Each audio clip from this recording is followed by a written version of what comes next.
Hi everyone, and welcome to Everyone's a Critic podcast with your girl Queenie and your boy Kojo, where we discuss TV shows and films. Kojo, Hello, how you doing Queenie. today, my boy? I'm good. I'm good. I'm doing great. It's late. I'm looking forward to going to bed. Looking forward to resetting for the week ahead. But I can't complain. How are you doing? Ditto, man. Like, honestly, today I've done absolutely nothing, even though in Liverpool there was this event called Africa Oye that like everyone at work was raving about. It's supposed to be like so good. Like, um, yeah, music. Fuse ODG was there yesterday. Like, it was supposed to be amazing. And I sat at home in bed. Thank you. Do you have any regrets? I did at about half four. At about half four, I was like, oh, I probably could have gone. Um, but then I was like, also, this bed is comfortable, so why would I move? And that's the tea. Prioritize That rest. Prioritize rest. exactly. And also, like, let's work tomorrow. If I now leave at half four to get there, and I'll be looking for parking. The event finished at 9. It was just there was a lot going on. So I was like, listen, maybe next year. Mm. Mm. Maybe next year. Fair. But yeah, Kojo, tell me, what films have you been watching this week? So it's been a sporadic. It's been a week. I A haven't week, seen week. in a week. I like that. In that I haven't seen a ton of films. I'm quite disappointed in myself, to be honest, because I do try to prioritize watching films often. I've just been busy with life. I haven't seen a lot. I don't even know if there's. I did a selection here. I don't even know if it counts as a film. I can't lie. I was scraping. I was like looking at my history. Like I need something. I need something. So safe space. Safe space. No judgment. Like No judgment. no criticism. I don't care. It's my selection. I saw Brene Brown Call to Courage on Netflix. Okay. Which is it's almost like a TED Talk format. Where she's speaking to a crowd. It's about an hour and a half long or so. Speaking to a crowd about discussing what it takes to choose courage over comfort in today's culture. Right. Is the official description. So she's talking about her own experiences. Yeah. Choosing courage and being vulnerable and what that means, and then found it quite relevant for where I am in life right now and the type of things I'm interested in.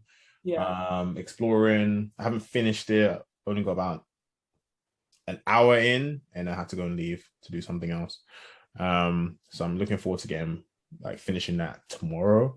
But it really had me laughing. It really had me invested. It's one of those things I threw on initially, like, oh, I could just put on in the background whilst I was doing some photography stuff, and then found my head just going, yeah, every few minutes, like, oh, and then I just sat down, like, let me just actually sit down and watch this. Yeah.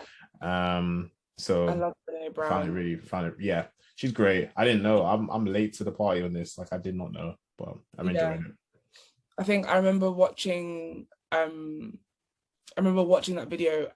I think it must have been like February time. And Brene Brown has a way of speaking sometimes that like you don't realize that you need what she's saying in the moment until like you're sat there watching. You're like, there's no need to read me like this. Like, there's actually no need to read me. Like, I was okay before you read me. You don't even know me, Brene. Yes, it's getting a bit personal. It's like, you know what I mean? You're getting a bit in my sphere here, and I'm not really comfortable with that, love. But I remember her speaking about like vulnerability in that video and like how important it is to be vulnerable and how being vulnerable is courage, is how it takes courage to be vulnerable. There we go. Yeah. And that kind of thing. And damn, I really need to be vulnerable in them times. I really did. And so yeah, she came in clutch, and she's great. She's great, and I really do enjoy. I think I've listened to like an audiobook by her as well before, and just really inspiring and enthralling, I think is a good word to describe her as well. Yeah, for sure. I can tell once I finish this particular film that I'll allow film. So I'm gonna dive into more of her catalog, because she's really knowledgeable on the subject of vulnerability, on the subject of shame. And I want to continue learning more like from her, and she delivers it in such a fun, engaging way. Like at first, you hear these topics, you're like, oh, this is gonna be, like I said, it's gonna be a dragging, and it wasn't really that. It was like her telling stories from her own experiences, and then using those as kind of parables and lessons, and even just talking about her relationship with her husband, and kind of that process of when you assume somebody has like might think the worst of you or whatever, and it just turns out that the question you asked them, they didn't hear it. Like as a bait, they just didn't hear the question, and you made this assumption that, oh, they hate me, and they're like, I just didn't hear what you were saying. I assumed something else. Which is something I think all of us can just benefit from, like discussing these topics. So that's my selection. Queenie, talk to me about what you've been watching. So films wise, this week, yesterday I watched House of Gucci. Finally, it came out I think last September. And it was one of those like Oscar bait movies that actually made no waves at the Oscars at all. I was about to say, like, it did nothing. It was definitely like like what I remember seeing the adverts and being like, oh my gosh, like they've got like all these huge people in it. You see like Jared Leto, who is like really heavily like makeup and costume like really did their thing with regard to Jared Leto and like some of the other characters as well. I will say Lady Gaga was great. I thought she was really good. Just the story was a bit boring for me personally. It was one of those things, like it was like a star-studded event and that was where it ended. For me anyway. I thought it was just fine. Today I watched a film called Emergency on both of these films on Amazon Prime, by the way. Can I just go on a tangent quickly and speak about how Amazon Prime does the damn thing every single time? Every single time. Amazon Prime, that collection, the selection is just delicious. Really? It is. I feel like people are really sleeping on Amazon Prime. Like, I feel like you're the only person championing Amazon Prime for. I might movies. be the one fan. I might be, because if I go on Netflix, I'm scrolling. True. I can't find a damn thing. True. I go on Amazon Prime and I'm like, oh, there's another one. Here we go. Let's do it. Fair. Anyway, that was a tangent. I watched this film called Emergency. In as much as I just raved about Amazon Prime, this one, in the first 5 minutes, as in I literally clicked on the little scroll bar just to see how long it had been. It'd been about 4 minutes. Okay. We had a white teacher saying the N-word. I was like, I don't know what I'm letting myself in for here. Strong start. Like they're really trying to make a point. She didn't say it once, not twice, no, 3 times. I was like, and then she was like, and then you had the other variation with the R, so you had the niggar, and I was like, it sounds like a Boondock skit. It was crazy. But basically the film is about these college lads, two black guys, find a girl in an unfortunate situation and they don't know whether to call the police or not, basically. And so that's like the entire film. Interesting watch. I don't know if I'd recommend it personally, but it was interesting. Right. And then finally I watched Hustle, which is what you told me to watch last week. Really enjoyed it. I thought it was really good. It was like the typical, like, rags to riches kind of thing, but like in the best way. It was really good. I really enjoyed it. Yeah. I'm glad you got around to seeing that film. I've had a few friends who've watched it or planned to watch it and said good things about Hustle. For those who had actually seen it. What do you think of Queen Latifah's performance? We touched upon this on the last episode, but you got to see it now. She was great. She was really good. And you know what? The daughter, I've forgotten her name now, but the daughter was casted really well. Like, really well. Queen Latifah was great. I will actually maybe look into doing some kind of Queen Latifah inspired piece of some sort. I've already done a written piece in the past, but something more substantial from my queen. Yeah. She's really good. I'm looking forward to seeing her in more things. But all right. Well, pivoting to TV shows, Queenie, do you want to talk about some of the TV shows that you've seen Yeah. last week? So it was a quiet week for me in terms of TV. If I wasn't watching The Office, then I was watching It's Always Sunny in Philadelphia. And if I wasn't watching that, then I was watching Girlfriends. And these are all shows I've seen before. Yeah, I was gonna say they were rewatches, right? Yeah. Just like nice, easy watches, nothing too heavy. But my flatmate and I always indulge in particularly British shows that we just know are going to be so bad. And so this week it was Dark Money, and oh my gosh, it did not disappoint. Well, So what's Dark the Money, premise? so Dark Money is a story about a boy basically who is I'm actually, I don't know why I'm laughing. It's a very sad story. But basically he's like sexually abused by this producer on this like massive film that he's made, that he's in. And in order to not go to jail or whatever, the company then pays off the family essentially to silence the boy, right? And the parents take the money. So that it's just all about like what happens after that essentially, and like what kind of consequences they have to deal with because of that. And the whole time you're just there like, okay, but why did you take the money? Why did you take the money?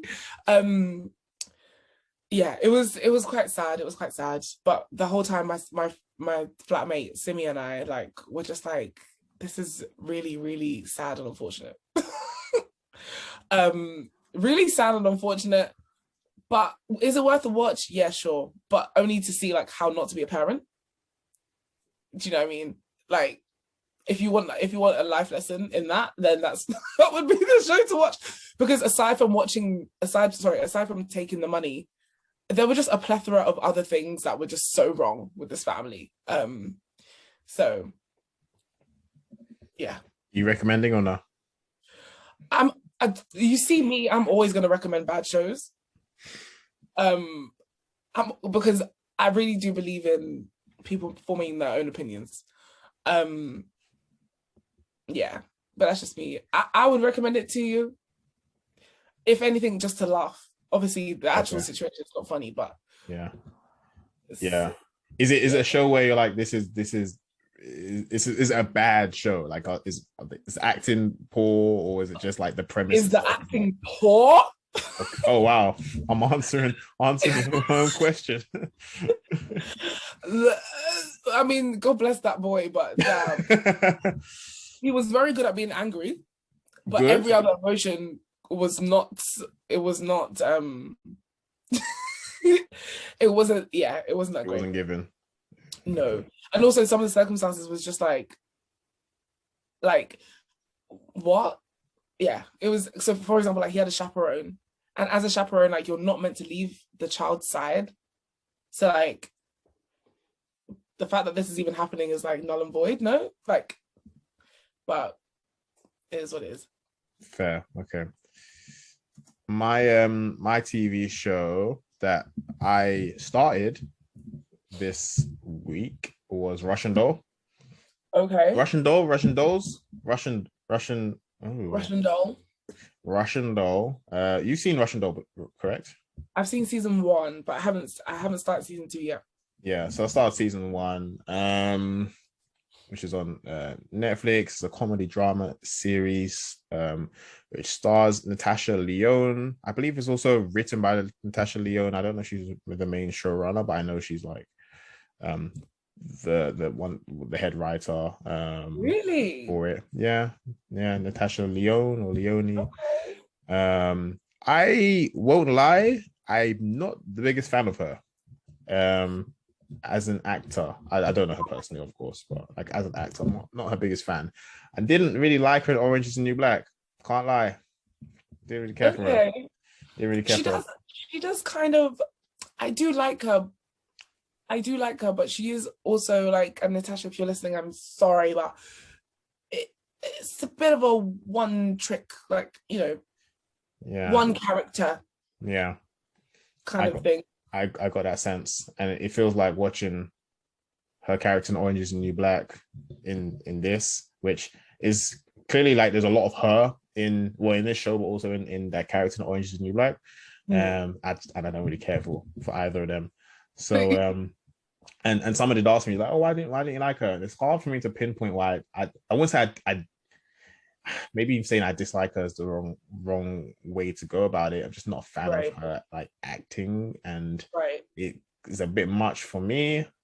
So, but anyway, the premise of Russian Doll is a woman who continuously dies on her 36th birthday, I believe, and comes back alive every time.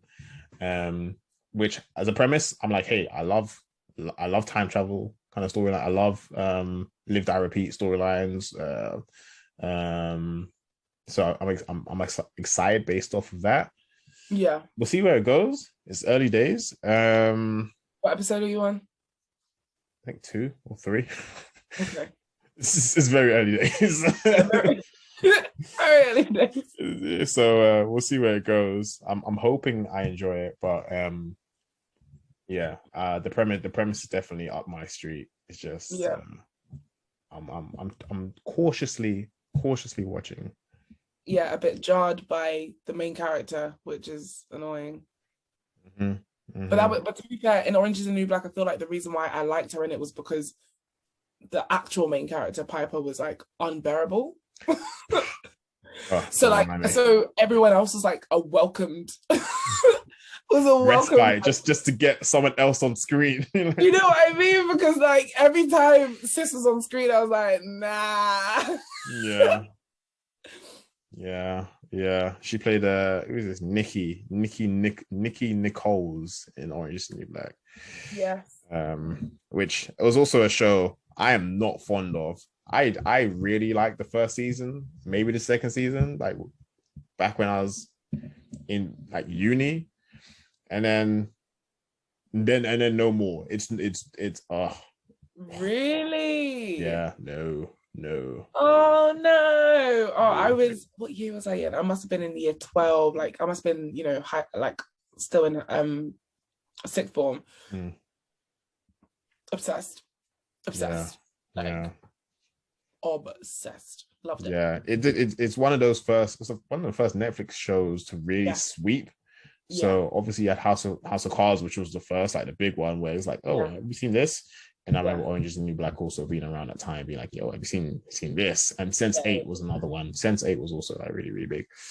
I think also like Orange is the New Black was one of those shows that I feel like a lot of shows have kind of taken on that template of loads of different types and kinds of people, and giving them all main role status essentially. Like it was one of, in my mind anyway, it's like one of the first to like really do that and champion that. So like for example, you had like Laverne Cox who was in it, different vibes. Oddballs coming together kind of thing. Obviously shows have done that in the past, but like to have it in based in like a women's prison, like there was a lot going on. So I'm glad it was a successful show. Yeah, it's completely finished now, right? Yeah, completely finished a while ago. Good stuff. Relax. Good stuff. What are you gonna watch this week? So, my list is big. There's a few things on my list that I need to get to. I'll start with one that we both share in common, The Boys. I still need to see episode 4 and now episode 5. You haven't seen episode 4 either? Yeah. I've seen episode 4. I haven't seen episode 5. Okay, I haven't seen episode 4 and 5. So I'm definitely trying to get to them. I think I have a slightly less busy week this week. So looking forward to just carving out the time to catch up with those. I would like to also watch, I guess, reluctantly, Stranger Things. I need to finish. Reluctantly, I guess I need to watch that, because the only reason I watch Stranger Things is because of FOMO. Is because the cultural conversation, the zeitgeist, the water cooler moments. I can't engage in that kind of stuff. And I want to be able to. I've missed out on so many memes, which I'm like, I think that's some Stranger Things, but I don't know. Like I haven't seen it. So I'd like to watch. It's just the latest season of Stranger Things. Which I think I've seen. Well, I mean, 2 episodes or so, 3 episodes of it. So yeah, and if I were you, I would save it anyway, because obviously we've got like part two coming out. So if you just wanted to binge it, then like just true. I feel like Loki have missed the boat for like people talking about part 1. Yeah. So maybe I'll hold back actually till part 2 is coming out and just blitz it. Yeah.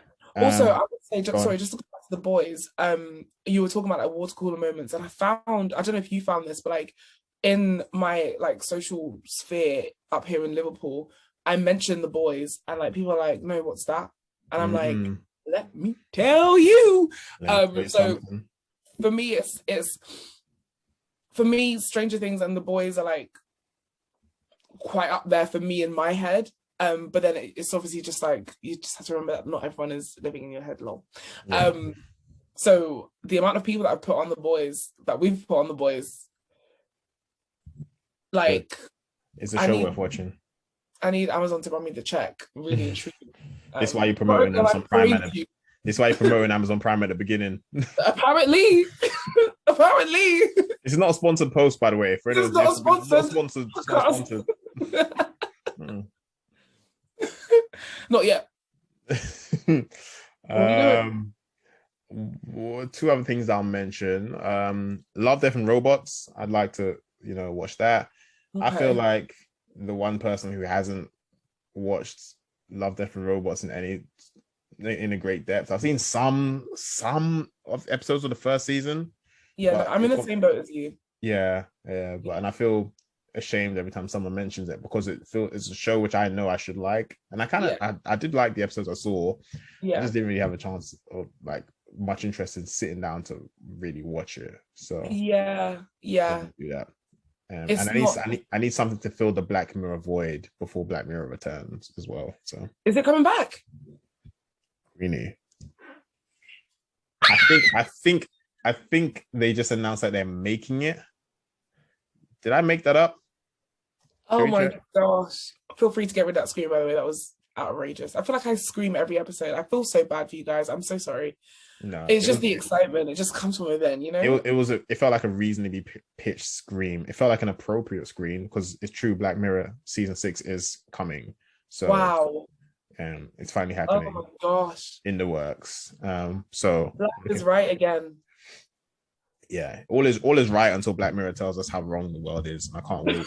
I can't wait. So there's that. And then the last film I'll mention is Spiderhead. It came up on my Netflix feed as the number 1 film in the UK. I said, you know what? It has Miles Teller in it. Yeah. Miles Teller, I'm on board. I don't know what it is about Miles Teller. I think ever since I saw Whiplash, I've been on board with whatever he's in. I believe he was also in Project X. That might have been where it first began for me with Miles Teller. Okay. But I think I fell in love with Miles Teller in Fantastic Four. Queenie. Wait, can I land? No. Can I land, please? No. Can I please land? Fantastic Four. Rubbish film. Exactly. Rubbish. Miles Teller carried that film on his back. He carried it. So I loved him then. And then he was in this other film. What was it called? It wasn't Serendipity. Serendipity. How do you say that word? Serendipity. Yeah. It was called The Spectacular Now. Goddamn. That rings a bell. It's like, it's one of those like rom-com, like, I think I must have been in the year 13 watching it with my best friend Abigail. It's one of the ones where it was like, this was all very unnecessary. Like, you didn't have to put me through this pain. You didn't have to do this. But yeah, I love Miles Teller. So, and similar to you, like when I saw that he was in it, I said, okay, maybe I'll check it out. Because I wasn't sold on it initially. Yeah. but I'll check it out. Oh, just in terms of the premise, I think it's. I mean, I don't know too much about the film. It seems like a person who's locked up in a state-of-the-art prison facility is being given like these drugs affecting his psychological state, and he's beginning to become aware of that, or has some thoughts on that, or comments about that. Yeah. So, but again, it has Miles Teller in it, so I said yes.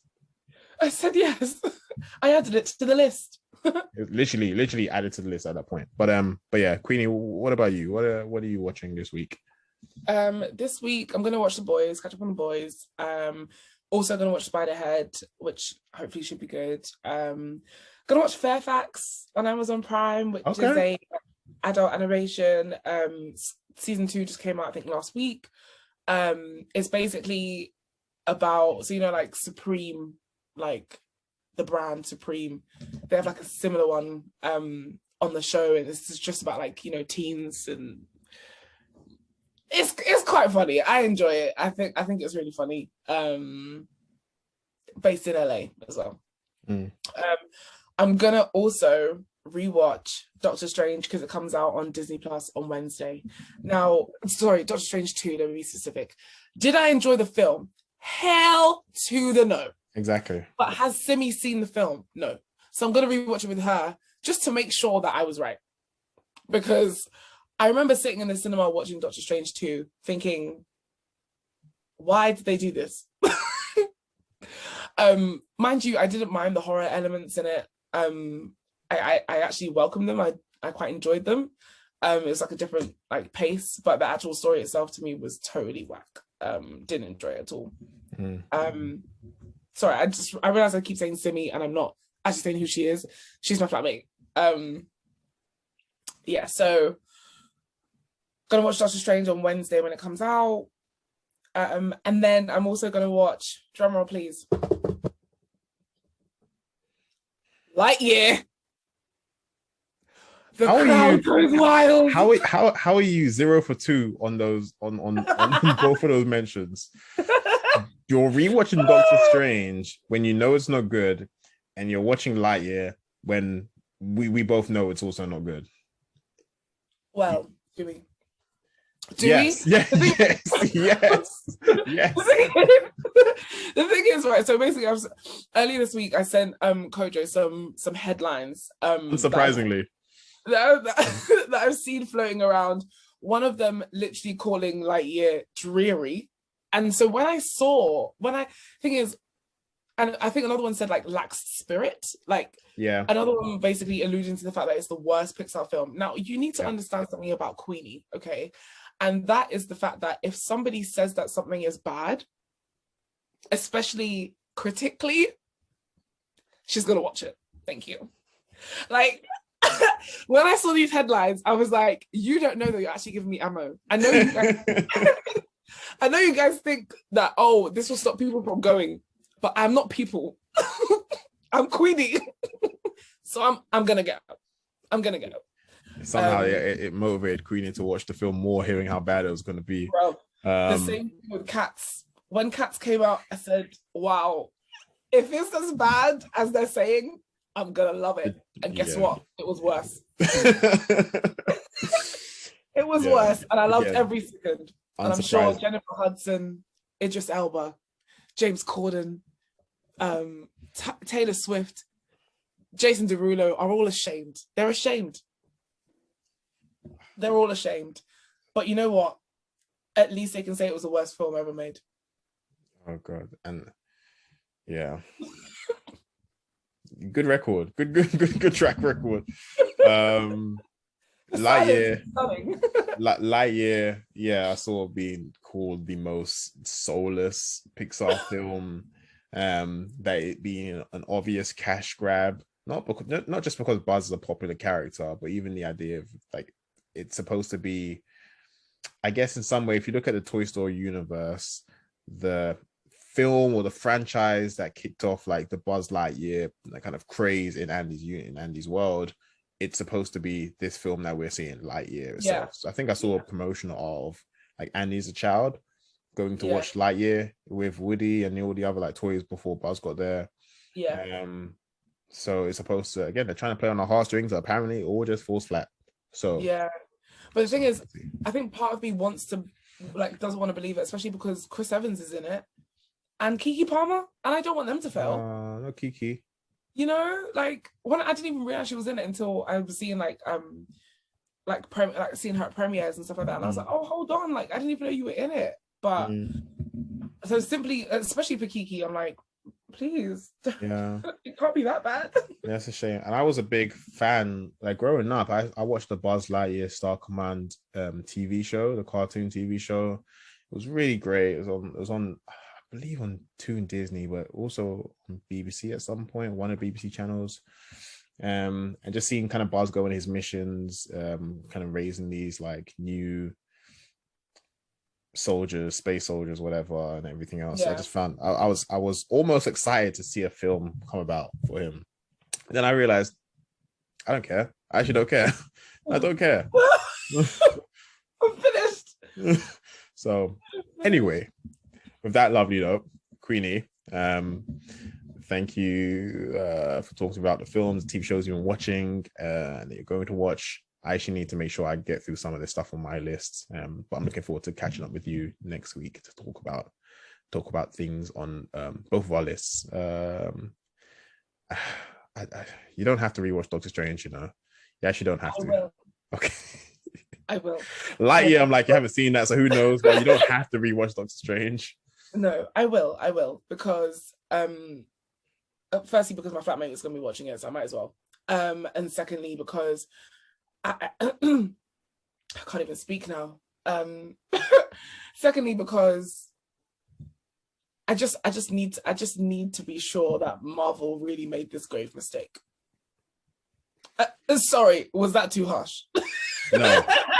If you want to see the true multiverse, or the best multiversal film of the year, go watch Everything Everywhere All at Once.